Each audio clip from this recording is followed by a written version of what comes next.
Hello, everybody. My name is Benata Loch, and I'm the director of the Study Abroad office here at Rice. The pictures you see on the first slide is students all over the world, Rice students. And this leads me to the first issue that I want to discuss, which is oftentimes students think of study abroad as, travel and adventure and fun. And we certainly think that all these are part of the study abroad experience, and that's why we put these pictures there. But the point of our presentation today is really to emphasize how study abroad is about really something else. It's about personal growth. It's about honing your transferable skills.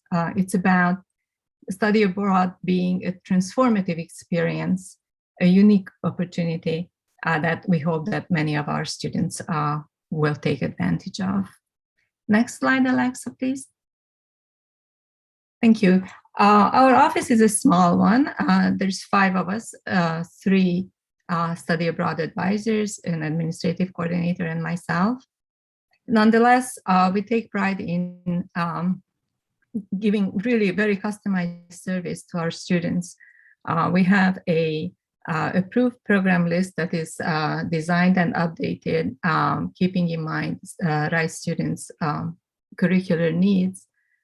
But within that, what we really cherish is the one-on-one conversations with students, understanding that not all study abroad programs are equal, and not all, even the best programs, may not be the best fit for every student. So it's very important for us to work with the students one-on-one to make sure that they will have the best experience overseas.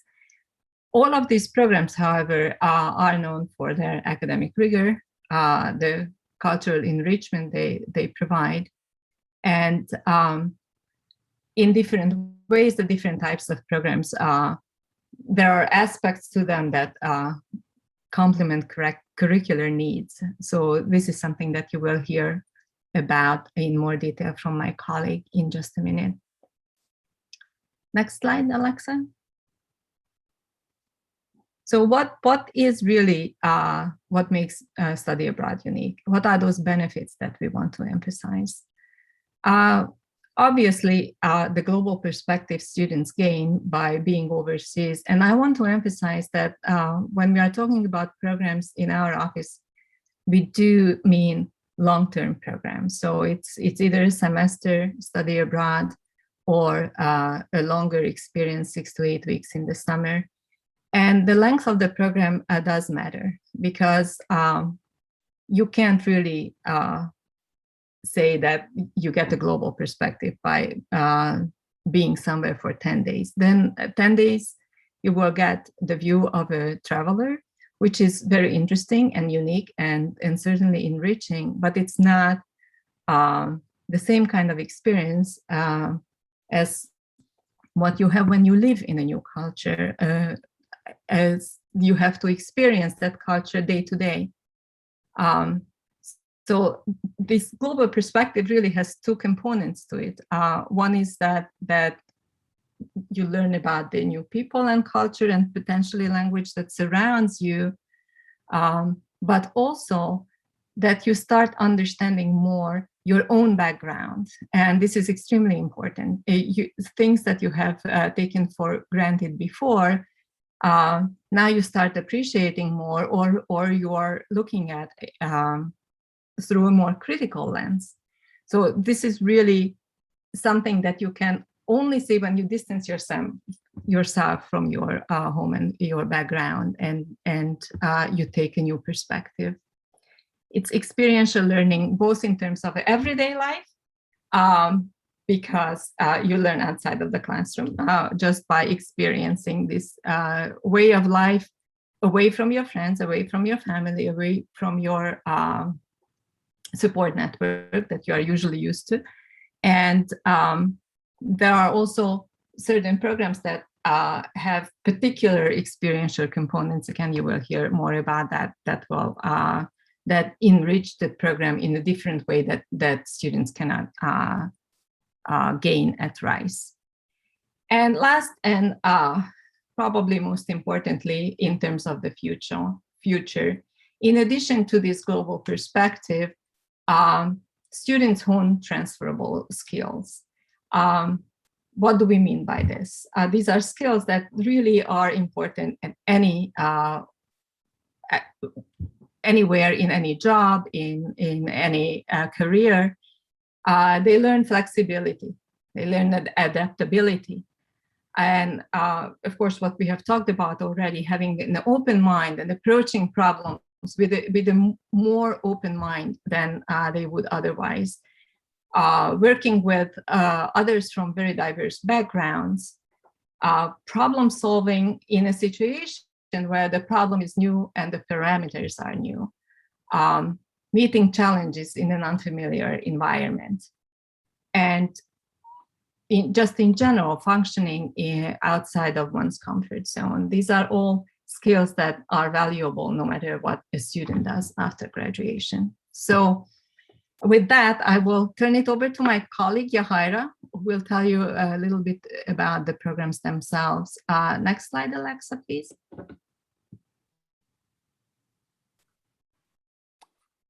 Okay, so my name is Yahaira Verdejo, and I'm one of the advisors in the office.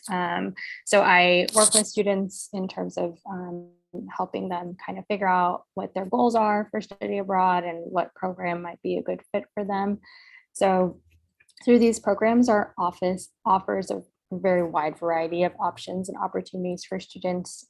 So we just wanted to briefly give you a glimpse at what some of these components of our programs are that are really great opportunities to benefit students in the future. So I think Beata mentioned this, but all of our options are credit-based. So any sorts of opportunities that students do through our office, they will get credit toward their degree, whether that's during the school year or during the summer. And often, particularly during the semester, these opportunities are at foreign institutions or foreign universities that are well regarded and expose students to a different academic experience than they might have at Rice. And a lot of times we hear from students that, you know, if they're thinking about doing grad school or schooling beyond Rice, it does give them that sort of different aspect of academics and does help prepare them for studies beyond Rice as well. And so it's really great for them to have that under their belt as a different type of experience academically. Students also have the opportunity for experiential learning through things like field studies, which are basically components of their academic coursework where they can have hands-on experience outside of the classroom. And for some students, that's almost necessary depending on what types of studies they're doing. So, you know, if, for example, they're doing environmental studies or something like that, they may have opportunities to go abroad and have hands-on experience in ways that they wouldn't necessarily be able to have here in Houston or at Rice in the classroom. And additionally, our students can also have immersion via different ways. So these are just a couple of examples, but that we wanted to highlight. But for example, with housing, students can have the experience of a homestay where they have cultural immersion and get to experience things that they may not have the opportunity to experience if they were just, you know, in an apartment. They have experience to different things like food and cultural experiences. So for example, there's this photo here of one of our students with her homestay parents in Nyon in Switzerland.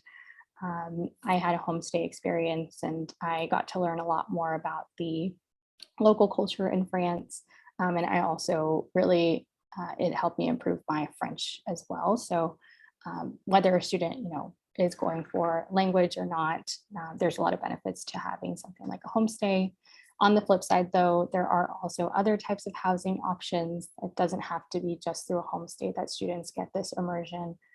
We also have students that do housing via dorms where they can be with local students as well, or have some sort of experience with local students. So it's not just, one type of housing that does lend that immersion experience to students. Community involvement as well is a big component of some of the opportunities, whether that be via volunteering in their spare time, or if they have like a buddy system that is set up through the university where they can have interactions with local students. There are different ways that students can get involved in the community as well, that sometimes students seek out, or the programs or universities offer to students abroad. Additionally, students can do research or internships on different types of programs. Not every program will offer it, and it is part of their academic experience. So again, these are connected to their credits, and it is integrated into their academics, but it is a really unique aspect that students would have access to via study abroad, depending on which type of experience they're wanting to have. And sometimes we have seen students, take their research beyond study abroad. And for example, Lauren, who is in the photo in the top right, she's currently doing her PhD and did research while she was abroad as an undergrad, and used that research to build on her senior thesis, which then she built upon even more beyond undergrad in her PhD. So we definitely see that happen often as well, where students may not necessarily realize that they will be able to use some of these things far beyond the classroom or far beyond study abroad as well. And yeah, there's a lot more that comes with study abroad, a lot of other opportunities. These are just some that we wanted to highlight, and it really just depends on which type of opportunity or which option a student selects, but that's always something that we can help guide them with. So that concludes our part.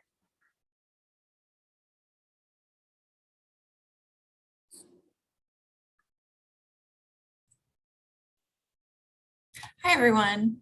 My name is Corinne Bauman. I serve as the Assistant Director in the Office of Undergraduate Research and Inquiry, or OURI. Our office is a central office that provides students with resources, services, and programs that support finding, securing, and showcasing their research and creative works.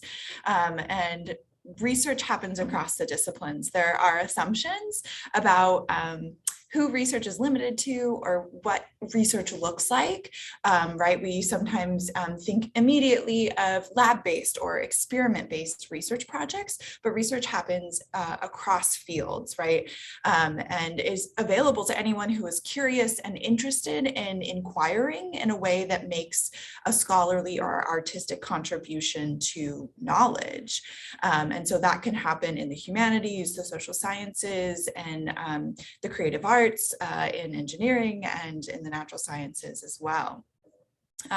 There are many benefits to undergraduate research, as my colleague just highlighted previously with the example of the student who did research abroad and then took that back to her senior thesis, and then allowed for that to transition into her graduate work and her graduate studies. There are many benefits to undergraduate research. It increases the depth and richness to a course of study for students. It allows for students to contribute to the public good through contributions of knowledge or applications and outcomes from their intensive research that can benefit our wider society. There's personal growth. Similarly, research is a transformative and high impact learning experience for students. So personal growth through exploring their interests and their curiosities and their passions. And then of course, gaining transferable skills and career readiness skills, right? Critical thinking, problem solving, teamwork, working independently, professionalism, and communication are some of the broader categories in which our students who engage in undergraduate research are really gaining in skills that can apply to graduate studies, professional schools that they attend afterwards, and or careers in industry. So next slide, Alexa. Many of our programs focus on increasing access and engagement with undergraduate research for all interested students at Rice. I have a few highlighted here. We have a mentor database that students are able to review and search to see what kinds of opportunities are out there.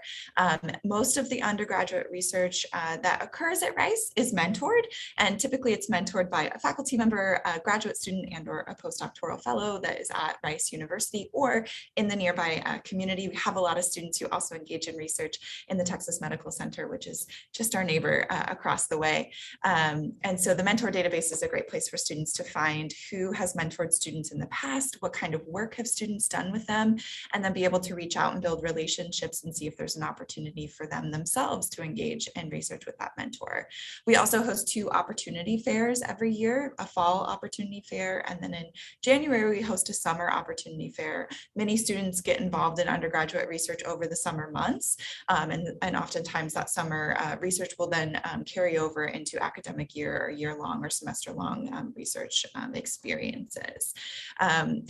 We also then have peer research ambassadors and workshops. These provide guidance and recommendations for navigating research at Rice. So we have peer research ambassadors who are current students, typically juniors and seniors, who are more advanced in their research experiences and looking to support their fellow Rice students in finding opportunities that are meaningful for them. And so they host office hours and they meet one-on-one with students and provide a lot of insight based on their experiences, help connect students with other resources on campus that will enrich their research experience. And then, as I mentioned, we host a monthly workshop series where students can attend, and we cover topics like what is research, right? We do a research 101. We talk about how do you contact faculty members about opportunities. We have a workshop coming up next month in November about preparing for summer research opportunities, as some programs have deadlines that occur over winter break and immediately in the start of spring semester. So those workshops really provide skill building for students about securing and advancing their research experiences. And then we also have programs that provide funding opportunities. And these, we're hoping to increase access for these opportunities and really allow for students to have meaningful experiences outside of the classroom. So undergraduate research can be credit-based. Students are able to receive course credit for their research experiences, as well as some research is paid. So some research assistant positions will be paid opportunities for students. And so we hope to provide programs with funding opportunities, and we currently have a few available, but we're looking to increase our capacity so that we can support more students and provide those funding and other stipend opportunities for students to engage in meaningful experiences. And then we also have opportunities to really showcase work. We have an annual experience called the Rice Undergraduate Research Symposium that happens every spring. It's actually going to be our 20th anniversary this spring, which is really exciting. We're going to be adding some new elements to it and really wanting to celebrate all of the incredible work that our faculty and students do in undergraduate research at Rice. And then we also support the distinction in research notation for senior students. Seniors are able to, through their major department or other departments that their research aligns with, be awarded distinction in research, which is an institutional distinction for their contributions through research and creative works. Next slide, Alexa. So ways to stay connected with our office. The best way for students and parents alike to really connect with us is to check out our website. We have a wealth of resources and information available there, including information about the programs that I mentioned that support funding. Our mentor database is there as well.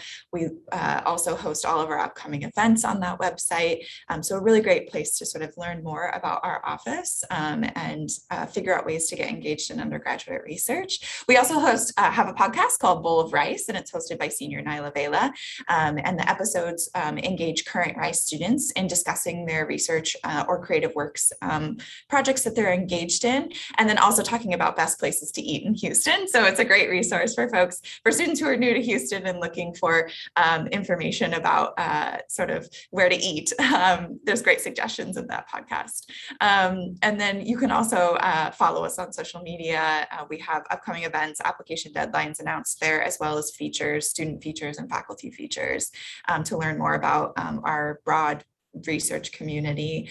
And then I just wanted to highlight some of our spring semester upcoming opportunities, including, as I mentioned, the Summer Opportunities Fair, our Rice Undergraduate Research Symposium, the 20th anniversary in April, and then also our DIR, which we host in May during a graduation weekend. So thank you so much. I'm looking forward to your questions in the breakout rooms.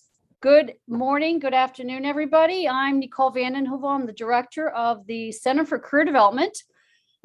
Excuse me, I'm a Rice alum, and I'm joined by two of my other colleagues, and we'll look forward to seeing you all in the breakout room if you have questions. So where do our students go with this great education? And so I'm going to show you the outcomes for our students. So thank you, Alexa. We can go to the next slide. Okay. This pretty much is typical of outcomes for Rice students. I'm showing you the class of 2020 because that's where we have the most data from. We hold our results, collect the data 6 months after graduation. So we are not fully finished collecting the data for the class of 2021. But this is very typical. Really, about 60% of our students go and work after Rice, and about 40% go to grad school. Obviously, we'd love it for students who are showing 7% of those students are seeking employment. That really shouldn't be. We will always have that. Some students are engaging very late in the process. And I'll talk about kind of when students should be talking to the Center for Career Development. Okay, let's look at the next slide.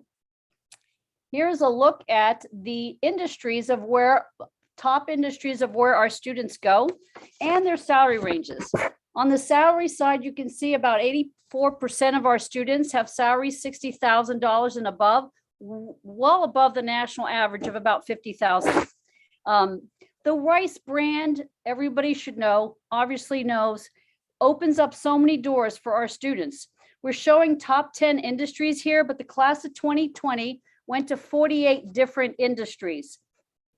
And the top employers shown here are those who hired anywhere from 5 to 14 students.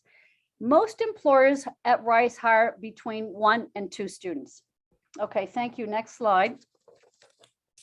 I just want to show you, this is just a good visual of brands that you all would recognize. Think of a company. Chances are that company either recruits directly at Rice or they come to our career expos or post jobs and internships. And if there's a company that a student is interested in connecting with, we in the Center for Career Development will find tons of different ways to facilitate that connection.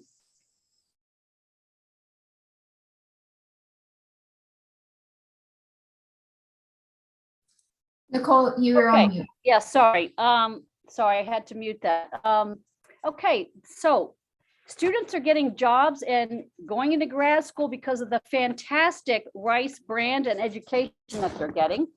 However, it's not just the degree that is the ticket. It's how well can a student demonstrate that they have the career competencies that companies are looking for. Every year we ask employers to rate on a scale of 1 to 5, 5 being the strongest, how important these skills are. I don't think you're surprised to see that the top 5 are problem solving, critical thinking, followed by professionalism, work ethic, teamwork, communication, and interpersonal skills. Those are all at the top. And look where GPA falls 9th. We have English and music majors who go into consulting, engineers who go into investment banking, for example, sociology majors who go into technology. Employers are hiring the Rice brand, and our employers know that a Rice student, no matter the major, is highly, highly trainable. So the takeaway here is students need to be able to talk about their skill sets with the position that they're applying to. And we can help each student talk about their competencies and skill sets to sell themselves.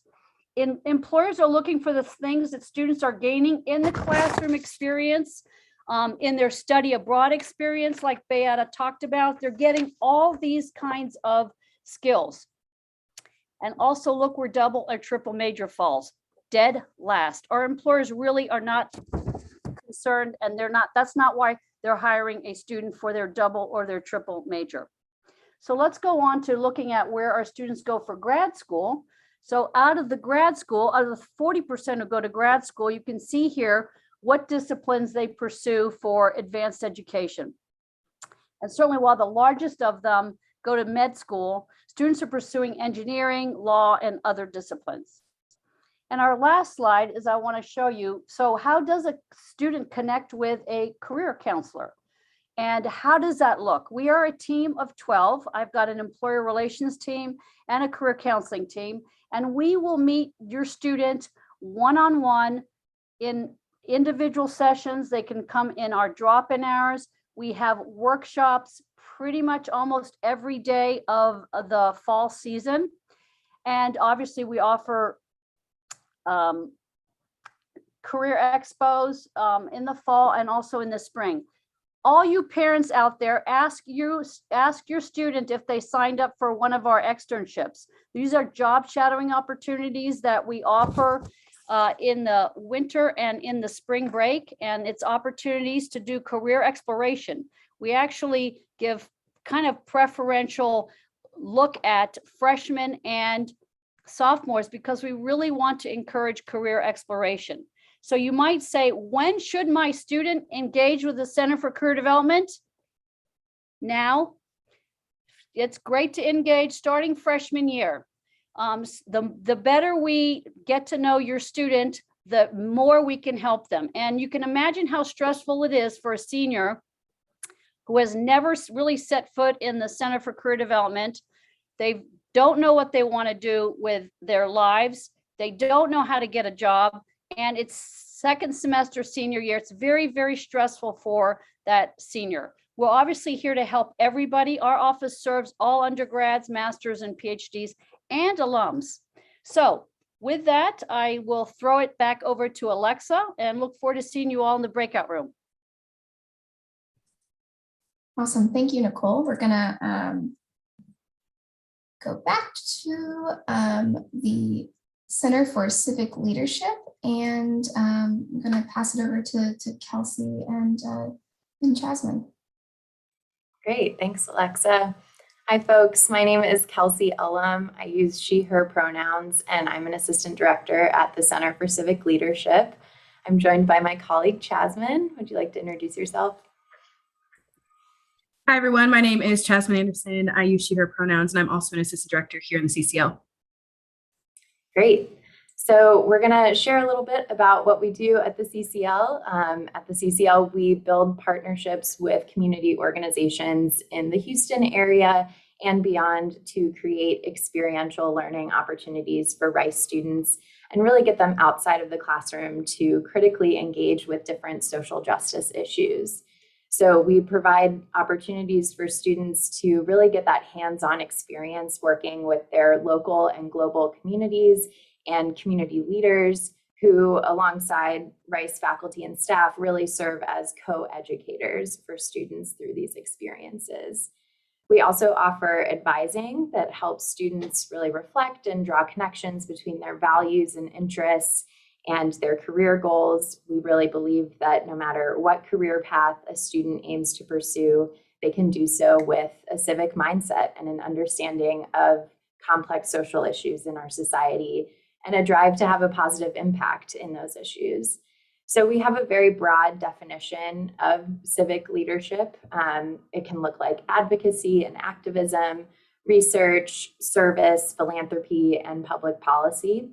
And we have several different programs that engage students with these different angles of civic engagement. So on the next slide, we'll go into some of those programs.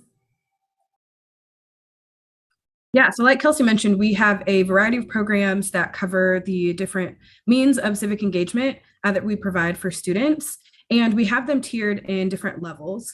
So we refer to it as the Learn, Act, and Create Change model. So there's opportunities for students to be able to learn more about civic engagement and different social issues, and then move into being able to develop skills to be able to implement those programs and take it to the next level. So if you'd like to check out some more information about individual programs, I've dropped a link in here so that you can check those out. But what we want to talk about in this presentation is the programs at the ACT and Create Change level, because these are really great opportunities to prepare students for their future and really develop some of those deeper skills. So across all of our experiences are what we call experiential learning, like we've talked about in some of the other presentations, where students have the opportunity to get outside of the classroom, engage with the community, and start putting some of those things that they're learning in their academic coursework to action in the community. Within the student leadership roles that you see here, so as a site leader or being a coordinator for some of our programs, students have the opportunity to lead and direct all of these programs. So they work with other students and with us as CCL staff members to be able to implement programs from start to finish. So they're gaining skills in selections and facilitation and training, getting to see some nonprofit management and behind the scenes with leaders in the community. And then also building some other skills in curriculum development. So as they're learning about the different social issues, they're also learning how to implement some progressive learning experiences for their peers to teach others about civic engagement and social issues. There's also opportunities for students to do community-based research. So the ways that Corinne was talking about the different means of research across the university, all of our research opportunities are focused on community-based research. So they might work with a community partner to develop solutions for the programs that they're having. They might be doing needs assessment, so they're finding out about the community members that they're serving and how they might be able to develop their initiatives. They might be able to do some data analytics. Lots of opportunities across the board.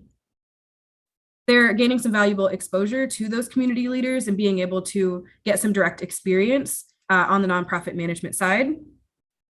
And we also have a variety of different internship experiences for students at the local, national, and international level.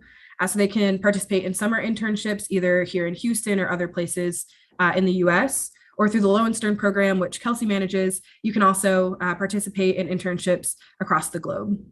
All of those are community focused, so you get to work with other nonprofit organizations and work more independently on implementing solutions or working in community-based initiatives.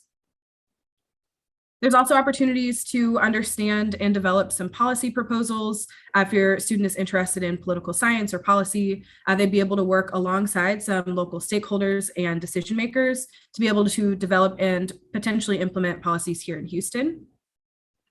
And then lastly, we also have opportunities for students to understand the grant writing process on both sides. So through the Rich Family Endowment, they can work with peers to submit applications for grants. And we also have coursework so that students can work on the other side and hearing grant proposals from community-based organizations and actually disperse those funds throughout the community. So lots of different opportunities at the ACT level for students to develop those skills and implement them into some community-based initiatives. Great. On the next slide, we'll go into the Create Change level. So this is where students, usually upperclassmen, usually have culminating experiences that really launch them into their early stages of their careers. So we have a capstone program that offers juniors and seniors a chance to design their own civic project in partnership with a community organization. Capstone students explore things like grant writing, community-based research, impact assessment and evaluation, and really get the chance to work closely in implementing community initiatives that they really get to take a role in leading and designing themselves. And when students do the capstone, they also earn a certificate in civic leadership through a blend of coursework and experiential learning through our programs and the capstone. Again, we really believe that any field of interest a student has can be pursued with a civic mindset. So we really encourage students to explore interdisciplinary electives for the certificate. Things like business, engineering, economics, anthropology. How do those things fit into civic professionalism, and how can we explore those things with a civic lens? So I mentioned civic professionalism. That's really a big theme in these Create Change level programs, the certificate and the capstone. It's an opportunity to really dive deep into your intended career path and investigate the social impact of your field. And really develop skills to contribute to positive social change on a broader scale. So that theme of civic professionalism is really embedded in all of our programs, but is especially important in these create change level programs. We also support students in applying for nationally competitive fellowships, some of which are for current undergraduate students, and some are also for graduating seniors and recent alumni. So we heard from our friends at Study Abroad the benefits of an international experience, and from the folks at Career Development, the skills that employers are looking for. And fellowships can really be a great way to achieve both of those things.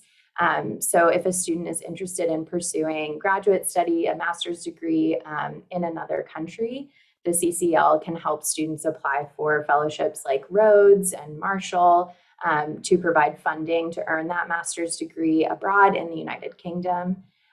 There's also opportunities for research abroad through programs like Fulbright. We also have the Wagner Scholarship, which is not a national award. It's actually just for Rice students, and it's an opportunity to do independent research abroad that's proposed by the student or in partnership with Rice faculty. If students are interested in working abroad, again, the Fulbright English Teaching Assistantship Program that's sponsored by the U.S. Department of State funds recent graduates to teach English in another country for a year after graduation. So the CCL, our advising staff, works closely with students on their applications for all of these fellowships, really helps them synthesize their experiences at Rice and their motivations for pursuing these fellowships post-graduation.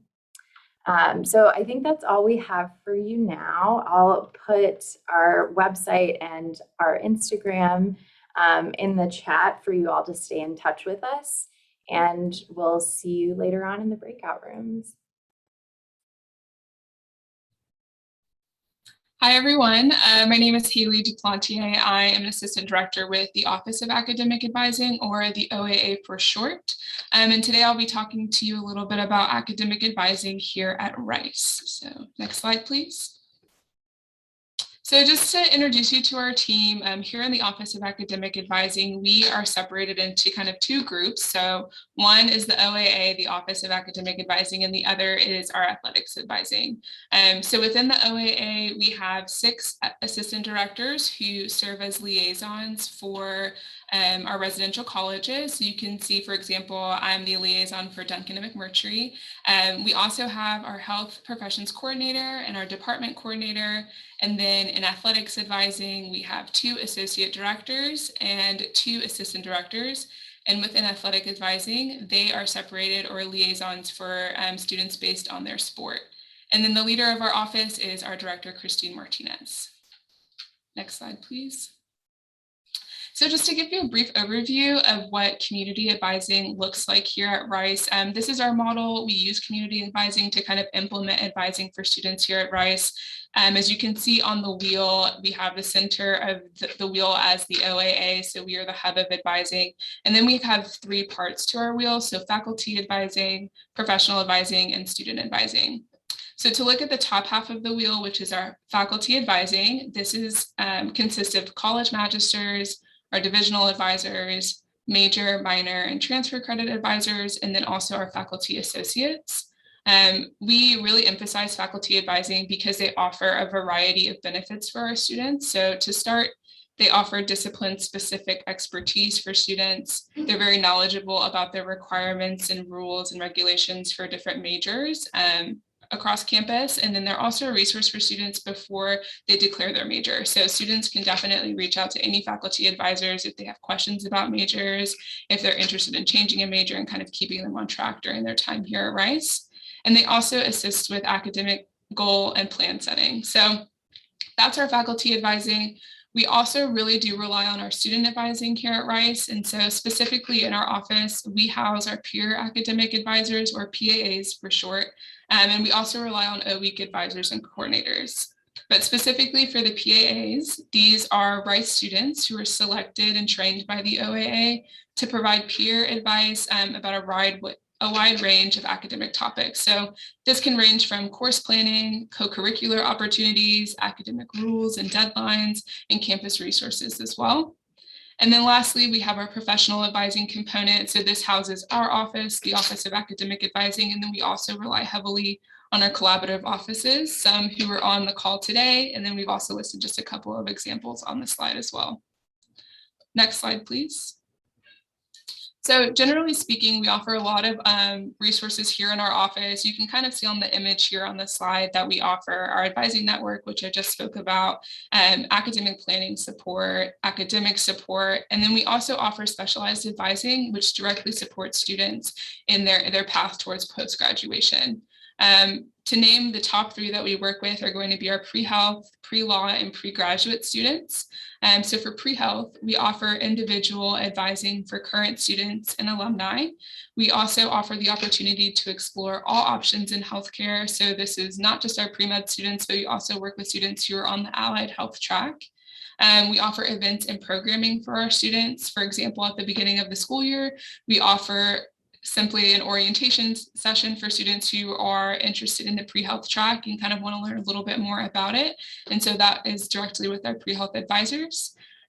We also offer the open file process through our office. And so this is an opportunity for our pre-health students to work alongside our office to complete application materials, to work on getting letters of recommendation. And then throughout that process, they also work with our office to receive a committee letter on behalf of Rice in support of their application to medical school or a pre-health school as well. We also have pre-health student organizations, and in our office, a couple of advisors serve as sponsors for these organizations. And then just a benefit with working with our office, we're really close to the Texas Medical Center. And so our students do get a lot of opportunities to work closely with them. And then next, we work with pre-law students. So this is a smaller population for our office, but we do have pre-law students here at Rice. We have two pre-law advisors. It's myself and one of my colleagues, Joyce Jones. We work directly with pre-law students and help them through their application process, and also helping them develop a timeline to prepare for law school post-graduation. Similar to pre-health, we offer individual advising for current students and alumni. And then we also offer events and programming. And so for pre-law students, these events and programming consist of informational sessions from different law schools across the nation. And we also offer workshops, so interview workshops, personal statement workshops. And then we also offer opportunities similar to the pre-health orientation, but we'll offer pre-law orientations as well for students. And then lastly, we have pre-graduate. So this is for students who are interested in pursuing a master's degree, including MBAs or PhD programs post-graduation. These appointments are available for current students as well as alumni. And again, we offer some events and programming and help the students throughout the application process. So for all of these groups, it's important to note that in our office, all advisors are pre-health advisors. And so your students can work with any one of the advisors in our office. For pre-law, we have our two advisors, myself and Joyce Jones. And then for pre-graduate, we have our advisor, Cody Van Zant, who works with our students. And so in our office, we offer, like I said, a wide range of opportunities for your students to get some direct advising for maybe post-graduation plans. And we work with them from the day they get here to the day they graduate to really make sure that they're on their timeline and on track to pursue their goals post-graduation. Next slide, please. And so this is just a plug for you all to connect with our office. We know that a lot of students do keep up with us on social media, and our website is also a wealth of knowledge for students. And so I'll go ahead and just put our website link in the chat as well if you'd like to save it or take a look at it. But if you have questions or your students have questions, you're welcome to connect with us. I put our email and phone number on the slide as well. So I look forward to chatting with you all in the breakout rooms.